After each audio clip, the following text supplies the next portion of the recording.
Olá, pessoal, tudo bem? Olá, tudo bem, gente? Como a gente tinha combinado, a gente vai gravar a finalização da nossa última aula sobre a Primeira Guerra Mundial. E se vocês tiverem alguma dúvida, por favor, não deixem de trazer para a gente no próximo encontro que a gente tiver, tá bom? Ou pelo WhatsApp, que você deixar.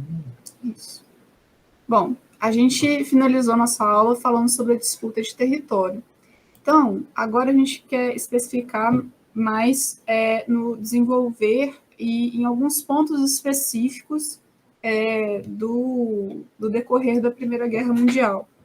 É importante a gente ressaltar, como já foi dito na última aula, que a gente não vai especificar em cada evento que no decorrer da Primeira Guerra Mundial.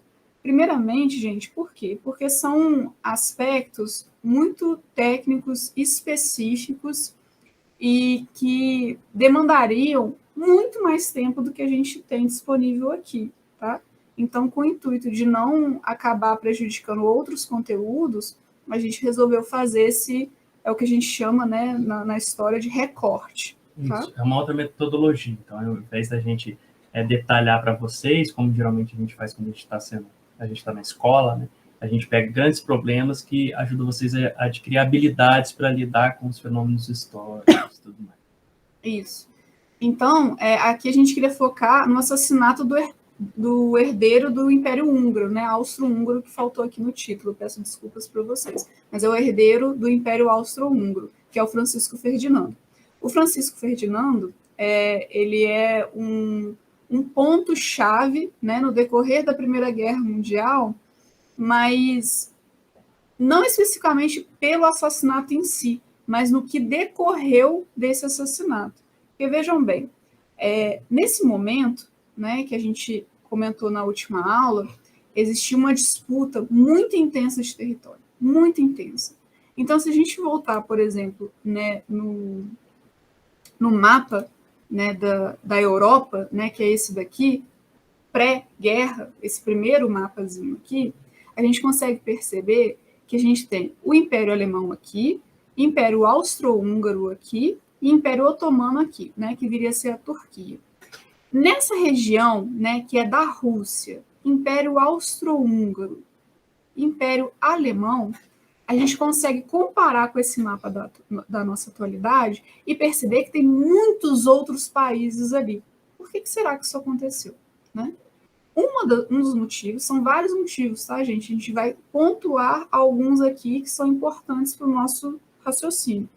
Um dos motivos é a criação, a construção dos países, que a gente viu, mediante delimitação de território, que a gente debateu na última aula, e, mais especificamente, a criação de nações, né? Lembrando que nação é aquilo que é a cola, né? É o grude que junta e que, de alguma forma, faz um povo se identificar como tal. Ou povos se identificarem, né, como tal. Né? Isso. Então, assim, é importante a gente ter isso em mente, tá? O que é muito diferente de nacionalismos, né, das ideologias nacionalistas que vão pipocar nesse momento, nesse território que é o da Europa. Então, vejam bem, naquele mapa anterior, várias nações estavam em disputa dentro dos impérios, né? Aqui no Império Austro-Húngaro, a gente tem vários povos reivindicando o seu próprio território e não querendo mais pertencer a esse império, porque aquele império não os representava, muito pelo contrário. Aqueles impérios, né, do mapa anterior, eles exercitavam fortemente uma forma de imperialismo sobre esses povos. Nessa situação de efervescência de discursos hipernacionalistas, de reivindicação dos seus territórios, com cada um com as suas respectivas justificativas, que o Francisco Ferdinando, enquanto imperador, né, do Império Austro-Húngaro, ele falou assim: opa, peraí, eu tenho que chegar lá nesse lugar e colocar uma moral. Falar assim, ô, vocês ficam aí na tua porque eu não estou curtindo essas reivindicações de vocês, não, que eu preciso mostrar minha força aqui para vocês calarem a boca. Porque é essa a ida do Francisco Ferdinando, essa mensagem que a ida do Francisco Ferdinando deveria passar para aquela população. E aí o que ele faz? Ele vai lá para uma apresentação do Exército, uma parada do Exército, muito semelhante com o que a gente teve aqui no 7 de setembro. Qualquer semelhança não é mera semelhança? Como é que é? Não é mera coincidência. Não é mera coincidência. Desfiles militares geralmente são tentativas de constranger outros poderes, né, de tentar demonstrar poder através da violência. E aí isso aí é um raciocínio chave, né, e uma mensagem muito clara do que o Francisco Ferdinando queria passar para aquela população. Do tipo assim, se vocês continuarem nesse falatório, eu vou colocar a moral aqui e vai ser de maneira violenta, tá? E aí, nessa situação, né, ocorre o atentado, né, que foi obra, né, do ativista sérvio Gavrilo Principi, que eu não sei se é assim que pronuncia, vocês me desculpem se não for, mas é o atentado a partir de um ato que relaciona-se ao grupo Jovem Bósnia, né, que agrupava os sérvios, os croatas e os bósnios, que faziam parte não, perdão, mas que eram englobados por esse Império Austro-Húngaro. Eram outros povos com outras identidades que estavam sendo violentamente dominados por esse Império Austro-Húngaro. Isso. E eles eram ligados etnicamente e culturalmente mais à Sérvia do que, né, a esse império. Então, essas disputas, elas estavam em boa parte desse território. E elas efervesceram de uma maneira tal que essas violências se tornavam cada vez mais enfáticas, piores, mais agressivas mesmo. Tá? Então, é preciso ter isso em mente, porque eles encaram o assassinato do Francisco Ferdinando como um estopim. Mas então, por quê? Desculpa, pode falar. Eu peço desculpa. Então, portanto, percebam nisso que aquilo que a gente está falando na aula anterior, existem territórios, certo? Existem países, né? Portanto, estados, que eles criam a sua nação, né? Eles criam uma ideia de uma identidade da nação, mas ali dentro existem vários outros povos com outras identidades, certo? Isso está sendo criado.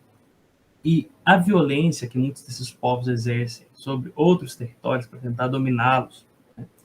Eles fazem isso em nome daquela nação deles, do poder deles. Tem vários interesses econômicos envolvidos nisso, certo? Disputas, às vezes, históricas entre grupos. E esses povos não ficam pacíficos, né? Eles resistem a essas violências.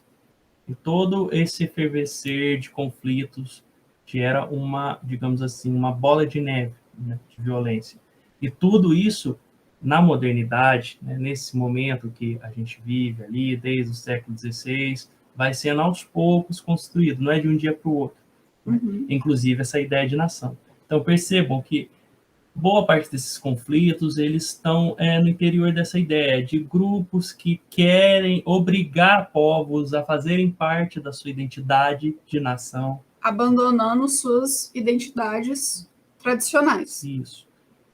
Obrigar eles a fazer parte de outros territórios que não defendem os interesses daqueles povos, certo? Que não representam eles de forma alguma, né?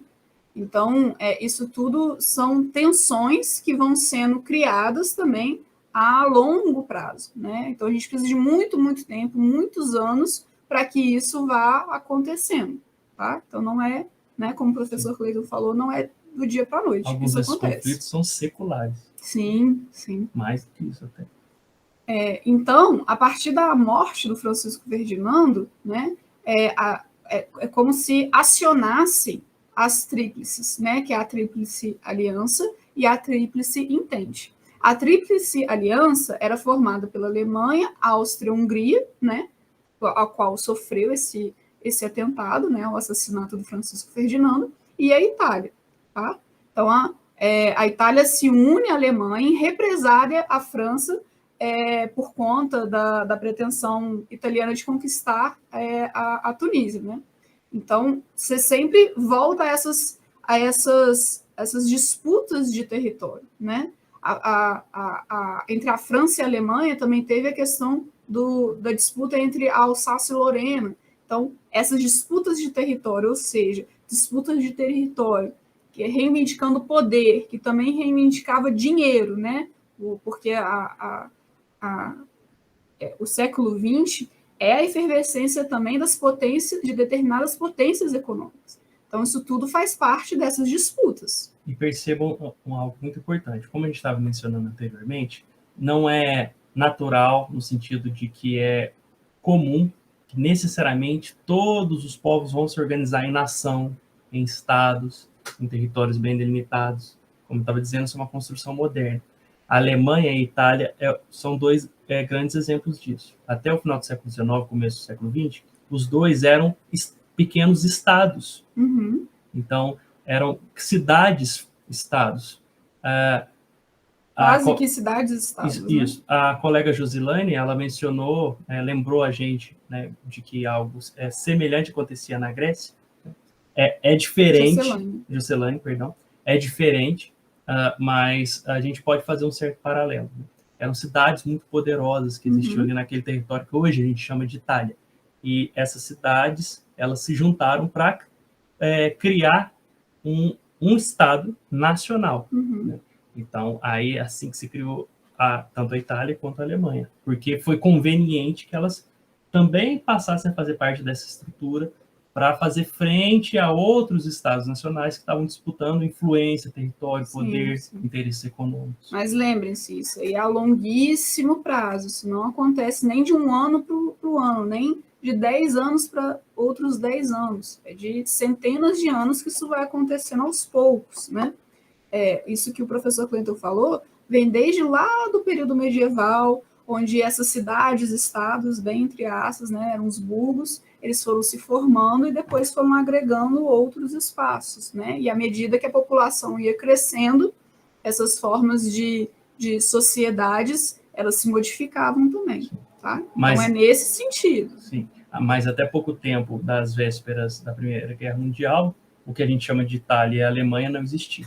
Né? Era uma outra forma de organização, que não é essa que a gente acha tão natural, que é de país, de nação. Sim, Itália mesmo, né, a própria independência do país enquanto país, né, da proclamação do país enquanto União Federativa, acontece no século anterior, né, que aqui é poucos anos antes, né, que foi durante o século XIX. Então, assim, são coisas muito recentes nessa efervescência nacional que a Europa se encontrava. Então, contra a Tríplice Aliança, tem a Tríplice Entente, que é Inglaterra, França e Rússia. Tá? Essa aliança entre esses três países, né? Inglaterra não, ou melhor, Grã-Bretanha, né? Eu até escrevi aqui e eu mesma me corrigi. Que é um outro exemplo de outra forma de se organizar, né? Sim. Povos diferentes, disputas. A Grã-Bretanha é formada pela Inglaterra, pela Escócia, País de Gales, Irlanda. Então, são países que compõem, né, um aparato político específico que é chamado Grã-Bretanha. A gente não vai adentrar muito nisso, mas só para vocês saberem. Sim, que não é uma forma de Estado-nação. Né? São vários estados diferentes e nações diferentes, né, que criam uma outra coisa. Sim. E a Tríplice Entente é interessante porque a França e a Inglaterra, elas eram tradicionalmente rivais, né? Elas eram adversárias tradicionais. Então, elas se juntam nessa Tríplice Entente como uma tática primeiro econômica, mas depois é uma tática de guerra também, né? Que vai fazer com que o decorrer da resolução da Primeira Guerra Mundial tenha a finalização que teve, como a gente vai ver logo. E aqui, olha só, a gente trouxe para vocês 4 propagandas de alistamento, tá? E essas 4 propagandas de alistamento têm o mesmo intuito, né? Clamar pela população que dê a vida deles em favor dessa nação, né? No Brasil não é muito diferente, né? A gente vai ver em outra situação como que isso aconteceu. Mas aqui, olha só, essa primeira essa primeira propaganda aqui é do exército italiano, né? Clamando pelo povo que se ofereça ao sacrifício mesmo, né? Convocando todos para cumprir o dever em relação não só à população, mas à nação, né? O seu dever de cidadão defender a nação italiana. Isso é uma construção, não existe esse dever. Não existe. Exércitos isso é uma tática de guerra. Isso. Tá? Exércitos são construídos para defender interesses de pessoas muito poderosas. Sim. Não é? Então, toda essa ideia da criação da própria nação, da identidade nacional, de uma nação a ser defendida, depende dessa criação de grandes exércitos na modernidade. Isso não existia até então. Sim, e no caso da Itália especificamente, essa campanha, ela falava até para as pessoas doarem dinheiro para as campanhas de guerra, né? Porque se você não pode doar sua vida por inúmeros motivos, que seja, né, quais forem, você podia financiar, né, o esforço de guerra. Ou você pode fazer as duas coisas. Ou você pode fazer as duas coisas. Aqui no cartaz alemão basicamente a mesma coisa, né? Pedindo fundos para o financiamento do esforço de guerra alemão, e da Grã-Bretanha, né? Os bretões, gente, perdão, que também estavam nessa disputa de financiamento da guerra, porque a guerra é cara, tá? A gente tem que pensar sempre nisso. A guerra acaba com as vidas, acaba com o dinheiro das pessoas, acaba com o alimento das pessoas. Então, assim, manter uma guerra requer muita grana mesmo. Mas aumenta o poder das elites.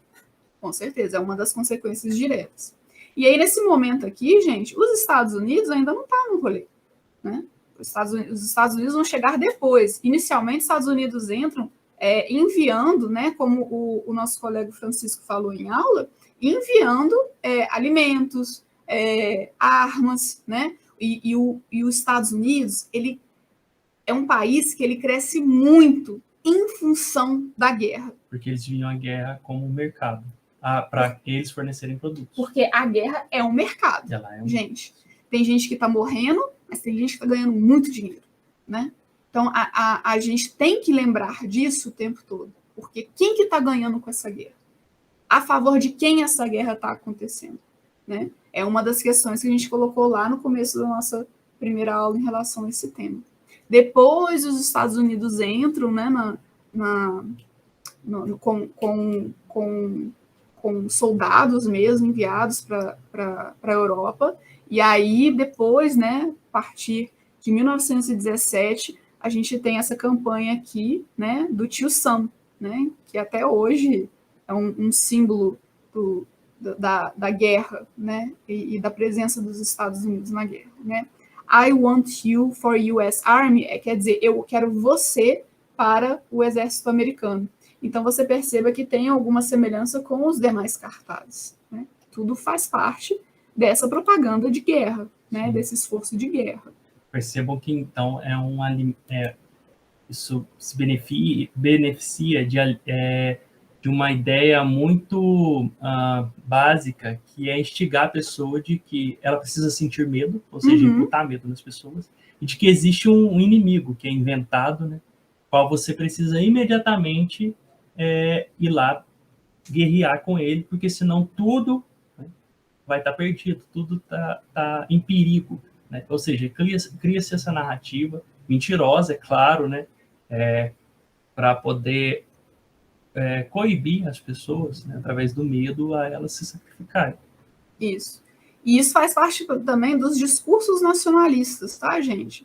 E, de novo, qualquer semelhança não é mera coincidência com as situações que a gente vivencia hoje. Por quê? Quando você cria esse discurso nacionalista, né, de quem é a nação, você não está falando só de quem nós somos. Você está falando também quem o outro é. E esse outro, geralmente, na maior parte das vezes, é o inimigo. É o que não faz parte da nação. Ele é o forasteiro, é o que está de fora, tá? E esse outro, esse inimigo, ele pode ter várias particularidades, várias faces, né? Vários rostos, né? O inimigo pode ser como aqui era os alemães, e para os franceses, e para os alemães e para os franceses quem era o inimigo eram os alemães, e vice-versa. Então, veja bem, a partir do momento que a gente constrói quem somos nós, né, esse discurso de quem somos nós, a gente está mandando mensagem assim, somos nós contra eles, e a nossa nação acima de tudo, que a nossa nação tem que vir primeiro.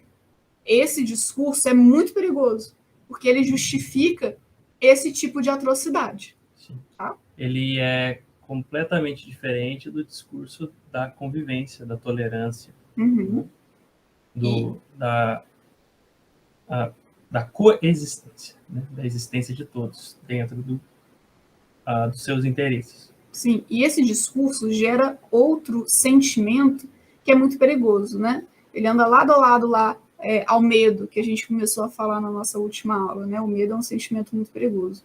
Mas outro sentimento muito perigoso é o ego, né?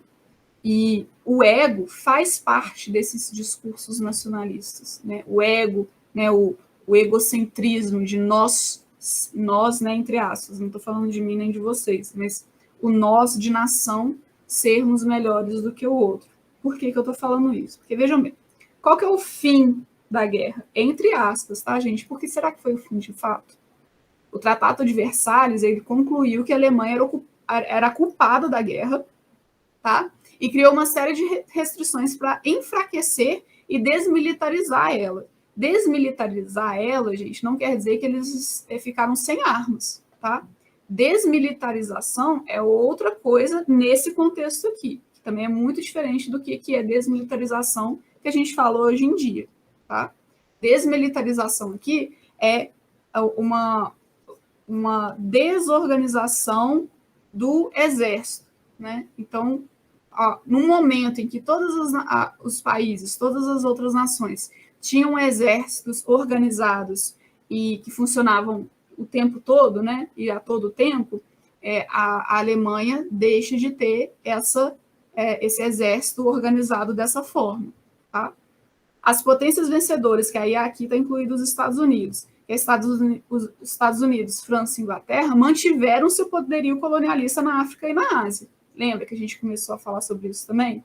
Fortalecendo a supremacia econômica e financeira. Ou seja, essas colônias na África e na Ásia continuaram mandando dinheiro, mandando produto, mandando gente, né, mão de obra, que é muito rica, para esses países. E funcionando como a bateria desses países mesmo. A riqueza desses países se deve a essas colônias. E essa supremacia, 20 anos depois, foi contestada por um espírito revanchista. Por quê? O espírito revanchista desse nacionalismo alemão. Porque com essa coisa da Alemanha perder as suas colônias, né? Praticamente perder suas colônias na África e na Ásia, se desmilitarizar e ter perdido, entre aspas, a guerra, o ego alemão ficou machucado, né? O discurso nacional, né? O orgulho alemão ficou machucado. Isso faz parte de uma realidade psicológica, percebe, que une várias pessoas que nunca se viram. Sim. Né?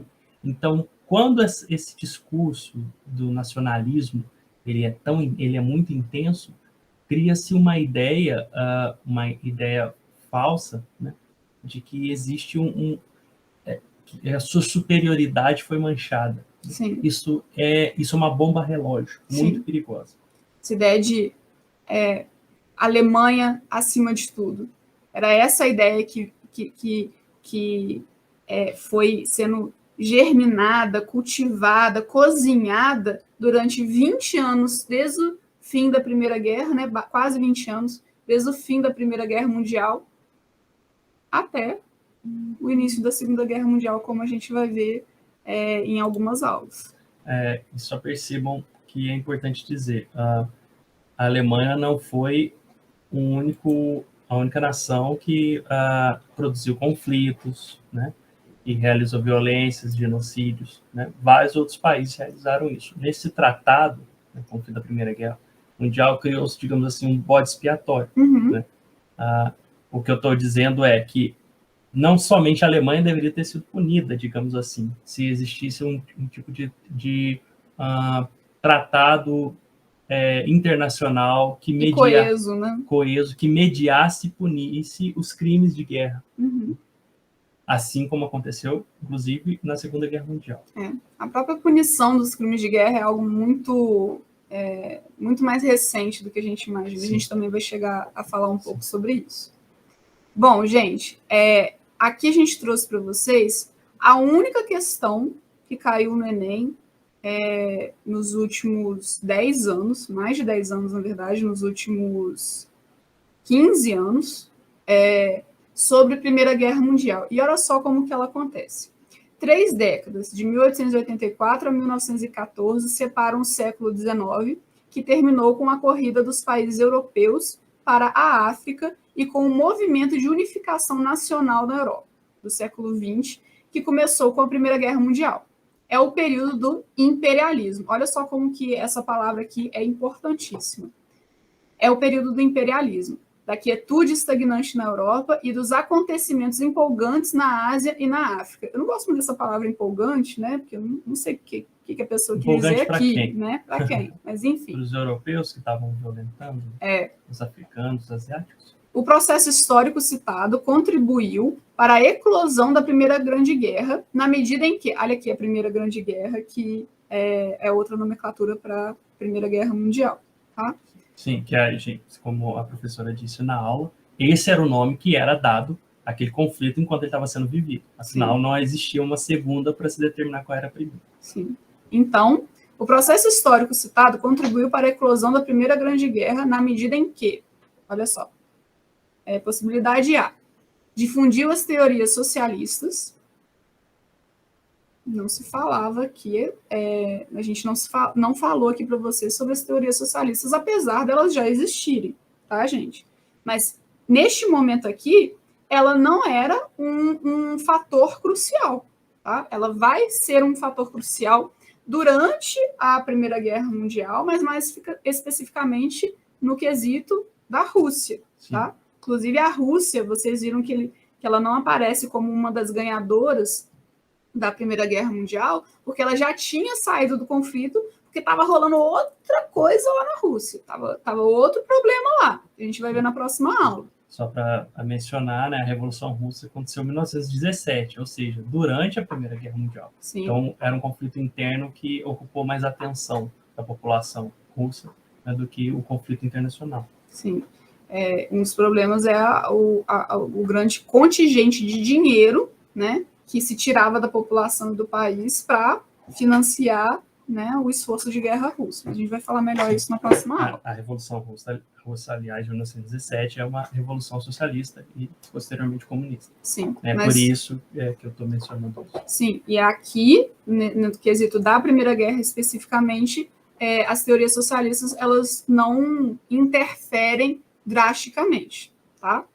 B, acirrou as disputas territoriais. Poderia ser. Porque, vejam bem, o imperialismo, ele é fomentado por essas disputas territoriais nesse momento aqui. Depois o imperialismo vai ter outras formas de existir, mas nesse momento aqui, território está diretamente relacionado ao período mas a proposta do imperialismo, do fenômeno. Obrigada. Então, vamos guardar essa possibilidade aqui. C, superou as crises econômicas. Não tem guerra que supera a crise econômica, gente. Sim, a guerra, ela gera crises econômicas. Exatamente. Ela favorece certas elites, mas ela costuma ser muito nociva para a maior parte dos países, né? A não ser aqueles que são considerados ganhadores, eles mesmos têm uma perda muito grande, econômica, de população, né? Apesar de que tudo isso acaba gerando mais poder para determinados grupos menores, né? Determinadas elites. Exatamente.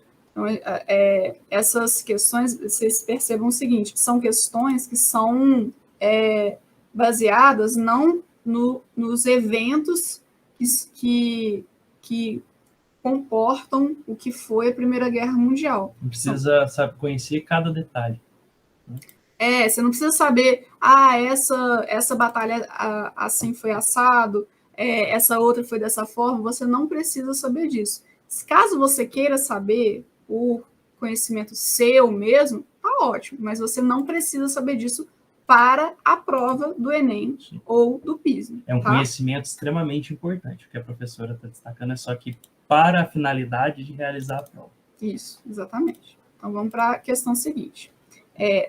Questão D. Multiplicou os conflitos religiosos. Essa é uma questão capciosa. Por quê? Porque as guerras, elas podem sim intensificar esses conflitos religiosos. A gente pode afirmar que isso não tem acontecido? Não. Mas não é uma questão que a gente pode colocar como uma questão comum ao debate da Primeira Guerra Mundial. Conflitos religiosos não foram o principal protagonista da Primeira Guerra Mundial. Isso. Eles não começam também com a Primeira Guerra Mundial e eles não acabam também com a Primeira Guerra Mundial. Tá? Mas eles não foram foco, né, do desenrolar dos acontecimentos. Apesar de, claro, existir. Sim. Então, a gente vai para a questão E. Conteve os sentimentos xenófobos. Né? Xenófobos vem de xenofobia, né? Que é aquela aversão e mesmo medo, tá, gente? Medo, e aí por isso violência, com quem é estrangeiro, quem é de fora, né? Quem é de outra nacionalidade, de outro país. Bom, conter os sentimentos xenófobos, isso não aconteceu. É o exato oposto. É o exato oposto. Os conflitos da Primeira Guerra Mundial e da Segunda, e como a gente disse, os conflitos de guerras, geralmente eles manipulam, eles usam da xenofobia, do preconceito né, contra o outro. Exatamente. Então, a gente volta para a opção B, acirrou as disputas territoriais. Por quê? Justamente porque é o período do imperialismo, gente.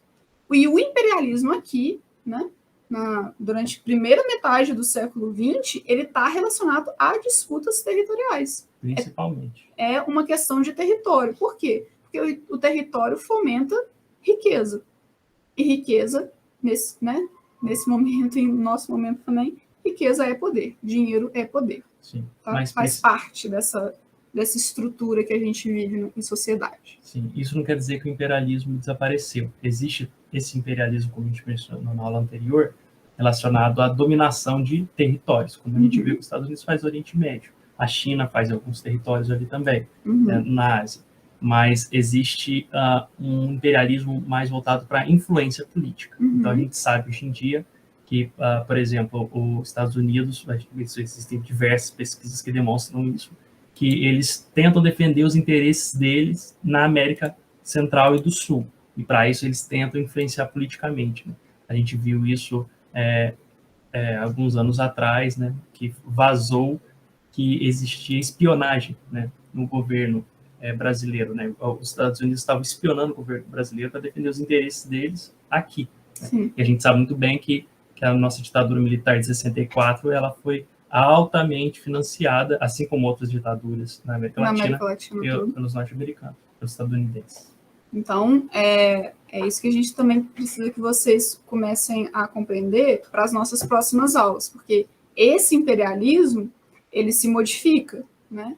Tem alguns teóricos que vão chamar ele de neo-imperialismo, outros nomes, mas isso importa menos aqui. O importante é que esse imperialismo continua e ele se modifica à medida que a sociedade também se modifica com o tempo. Tá? E um não substitui o outro, percebam isso. A primeira colônia de Portugal foi no século XV. E o último território que Portugal deixou de colonizar foi em 1999, que foi Macau, que eles entregaram para a China. Então percebam assim, que na história não este fenômeno histórico, essa forma de se fazer as coisas acaba aqui, no ano tal, na data tal, e começa a outra. Não, isso não existe. Não, as coisas elas se transformam lentamente, elas convivem com outras formas de realizar aquelas violências, por exemplo, né?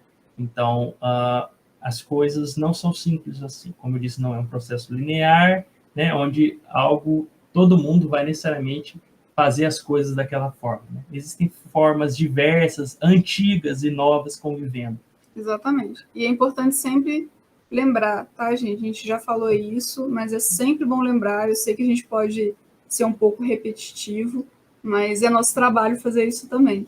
História é política, e política é história também.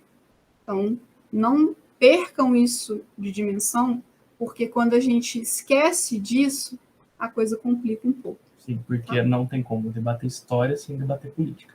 E história é ciência. Então, o debate político na história não é opinião, né? É um resultado de critérios, de algo extremamente rigoroso, complexo e difícil mesmo. Realizado com métodos. Né? A gente comentou na nossa aula anterior como que era difícil explicar o que é nação. E é difícil mesmo, não é fácil. Quando você vê uma pessoa que tem muita facilidade de explicar, né, alguma coisa no quesito de história, de política, e que não te traz uma indisposição, questiona isso, tá? Porque tem alguma coisa um pouco esquisita aí. Sim, tudo aquilo que a ciência estuda está em contínuo estudo, não é? E a gente descobre mais sobre coisas que a gente já entendia alguma coisa. Da mesma forma que é complicado para a história, a sociologia, compreender e entender o fenômeno da criação das nações, é difícil, por exemplo, o pessoal da física definir o que é um buraco negro completamente. Sim. Ou explicar como aconteceu o Big Bang. Sim, é algo que está em constante estudo e vai continuar. Então, gente, a gente finaliza, então, o conteúdo da Primeira Guerra Mundial. Na próxima aula, a gente já vai começar a Revolução Russa, o golpe. Vamos começar a debater um pouco sobre isso. E, novamente, se vocês tiverem qualquer dúvida, compartilha com a gente lá no grupo do WhatsApp ou traz na aula. A gente vai ter o maior prazer em ouvir vocês. Tá? Um beijo para quem for ver essa aula e até a próxima. Até mais, bons estudos.